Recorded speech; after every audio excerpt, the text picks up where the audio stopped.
मैं हमेशा से अपने करियर में कुछ करना चाहती थी। मुझे हमेशा से ही सफल बनना था। यही एक वजह भी है कि मैंने एक ऐसे व्यक्ति से शादी की जो कि मुझे कभी भी प्यार नहीं करता था। लेकिन मैं अपने इस फैसले को लेकर बिल्कुल भी दुखी नहीं हूँ।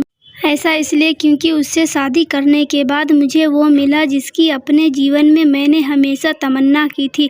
किसी ने ठीक कहा है, जीवन में कब क्या हो जाए कुछ कहा नहीं जा सकता। ये कभी भी आपके लिए सबसे अप्रत्याशित मोड़ ला सकता है, जिसकी आपने कभी कल्पना भी नहीं की होती। कभी कभी ज़िंदगी में कुछ चीज़ें जहां अच्छे के लिए होती है तो कई बार आपको भावनात्मक रोल कोस्टर से गुजरना पड़ता है। मेरे साथ भी कुछ ऐसा ही हुआ था। कुछ मिनटों में मेरा जीवन हमेशा के लिए बदल गया था। रुतबा, पावर और अधिकार को अपनाने के लिए मुझे प्यार को गंवाना पड़ा। दरअसल यह सब तब शुरू हुआ था जब मुझे एक बड़ी कंपनी में काम करने का मौका मिला। मैं वहां पर केवल एक नियमित कर्मचारी थी, जो कि टॉप पर पहुंचने के लिए दिन रात केवल अपना रास्ता बना रही थी। हालांकि अमीर और सफल होना इतना भी आसान नहीं है। मर्दों की इस दुनिया में सफलता की सीढ़ी चढ़ने के लिए एक औरत को काफ़ी ज़्यादा मेहनत करनी पड़ती है। मैंने दिन रात बहुत मेहनत की। मुझे अपने काम के लिए सराहना भी मिली, लेकिन इस सब ने कभी भी मुझे आगे बढ़ने में मदद नहीं की। मुझे अब इस कंपनी में काम करते हुए 4 साल हो गए थे। मैं दिन रात खुद को हर तरीके से झोंक रही थी, लेकिन इसके बाद भी मैं सफल नहीं हो पाई। एक दिन मैंने हारकर लगभग इस कंपनी को छोड़ने का फैसला कर ही लिया था कि तभी अचानक से सब कुछ बदल गया। दरअसल हम सभी कलीग को एक दिन हमारे बॉस ने अपने केबिन में बुलाया, जहां हमें एक बड़े शॉर्ट टर्म क्लाइंट की एक नई परियोजना के बारे में जानकारी दी गई थी। वह एक क्रूर सीईओ होने के लिए जाना जाता था। वह बेहद सफल था। समाज में उनका तगड़ा नाम था। यही एक वजह भी है कि उन्हें हर कोई जानता था। वह जो चाहते थे उसे पाकर ही रहते थे। हम सभी को इस परियोजना पर संयुक्त रूप से काम करने के लिए कहा गया। मेरे बॉस ने हमें उन्हें बिल्कुल भी निराश न करने की चेतावनी भी दी थी। हमें उनकी हर इच्छा के आगे झुकना ही था, लेकिन मुझे कभी नहीं पता था कि अगले ही पल में मेरी ज़िंदगी बदलने वाली है।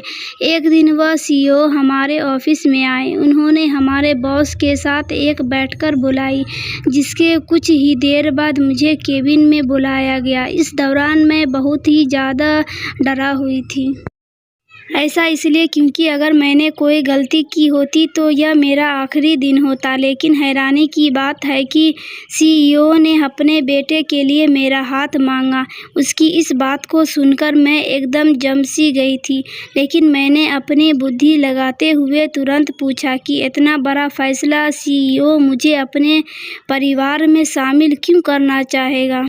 तभी उन्होंने मुझे जवाब देते हुए कहा कि मेरा सबसे छोटा बेटा अभी तक खुद की पहचान नहीं बना पाया है। वह अभी भी एक गैर जिम्मेदारी इंसान है।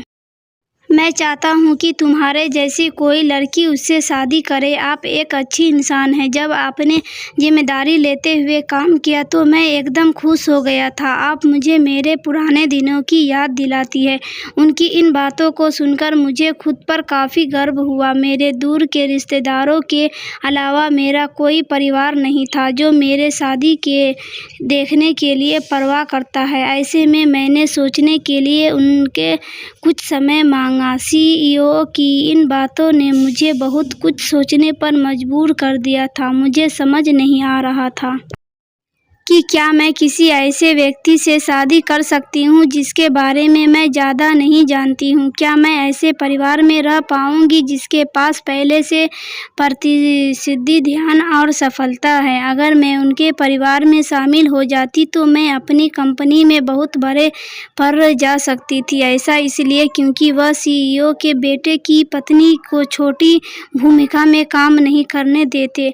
वही अगर मैं अपने तरीके से काम करती हूँ तो इन चीज़ों को हासिल करने में मुझे बहुत समय लग जाएगा। किसी ऐसे व्यक्ति से शादी करना एक बड़ा फैसला होगा जो अपने जीवन में पहले ही सफलता का स्वाद चख चुका है। इन्हीं सब बातों को सोचकर मैं शादी के लिए राजी हो गई। मेरी शादी की खबर का सभी को पता चल गया।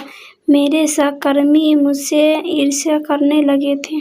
इस दौरान मेरे बारे में तरह तरह की अफवाहें भी उड़ने लगी थी। हालांकि मैंने कभी भी इन सब बातों की परवाह नहीं की थी। शादी कुछ ही महीनों में होने थी, इसलिए मीडिया को बताने के लिए एक कहानी तैयार की गई। हम दोनों एक प्रोजेक्ट पर काम करते हुए एक दूसरे के प्यार में पड़ गए थे। ऐसा इसलिए क्योंकि उनका बेटा इस परियोजना की देखरेख कर रहा था। सब कुछ पूरी तरह से ठीक चला और 2018 के अंत तक मेरी शादी हो गई। सीईए के बेटे से मेरी शादी को 4 साल से ज़्यादा हो चुके हैं। हम दोनों एक दूसरे के प्रति सौहार्दपूर्ण हैं, लेकिन हम एक दूसरे से प्यार नहीं करते हैं। हम उन दोस्तों की तरह हैं जिन्होंने मुश्किल समय में एक दूसरे की मदद की थी, लेकिन इन 4 वर्षों के दौरान मेरी स्थिति उस नए स्तर पर पहुंच गई जिसकी मैं कभी कल्पना भी नहीं कर सकती थी। मैं इस समय काफ़ी खुश हूँ कि मैंने अपने करियर को प्यार से ज़्यादा चुना, क्योंकि ऐसे मौके शायद कभी किसी की ज़िंदगी में नहीं आते। यही नहीं, इस तरह के फैसले लेने की हर किसी में हिम्मत भी नहीं होती।